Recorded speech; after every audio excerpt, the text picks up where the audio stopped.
அவனை எதிர்பார்க்காதீங்க, பொண்ணு அவனை உள்ளே சேர்க்க வேணாம்னு சொல்லி நீங்கள் கையெழுத்து போடுங்க, இமிடியேட்டாக ஆப்ரேஷன் பண்ணணும்னு சொன்னாங்க. நான் தான் கையெழுத்து போட்டேன் மேடம். கையெழுத்து போட்டு 6 மணிக்கு ஆப்ரேஷன் பண்ணி குழந்தை பிறந்தது. அதுக்கப்புறம் 2 நாள் ஆச்சு. நான் டாக்டர்கிட்ட பொண்ணு பர்மிஷன் கேட்டேன். ஆம்பளை இருக்கக்கூடாதுமா இங்கேன்னு சொன்னாங்க. இல்லை, எங்கள் அப்பா என் கூட தான் இருக்கணும், நான் ஒத்துக்க மாட்டேன்னு சொல்லிடுச்சு. அதனால் அந்த ரூமுக்குள்ளேயே என்னை வச்சுருந்தாங்க மேடம். கூடவே தான் இருந்தேன். ஒரு வாரம் ஃபுல்லாக இருந்தேன். 2 நாள் போட்டு அவன் வந்தான்.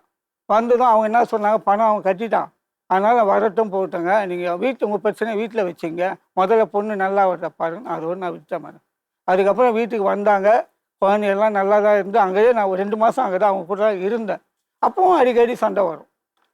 அதனால் நான் என்ன சொன்னேன், நீங்கள் அடிக்கடி சண்டை போட்டுக்கிறீங்க, என்னான்னு தெரிய மாட்டுது. இல்லை, அவன் போக்கு சரியில்லை, அவன் வேறு மாதிரி எப்படியாவதோ பண்ணிகிட்ருக்கான் அப்படின்னு சொல்லிட்டு நான் வீட்டுக்கு போயிட்டேன் மேடம்.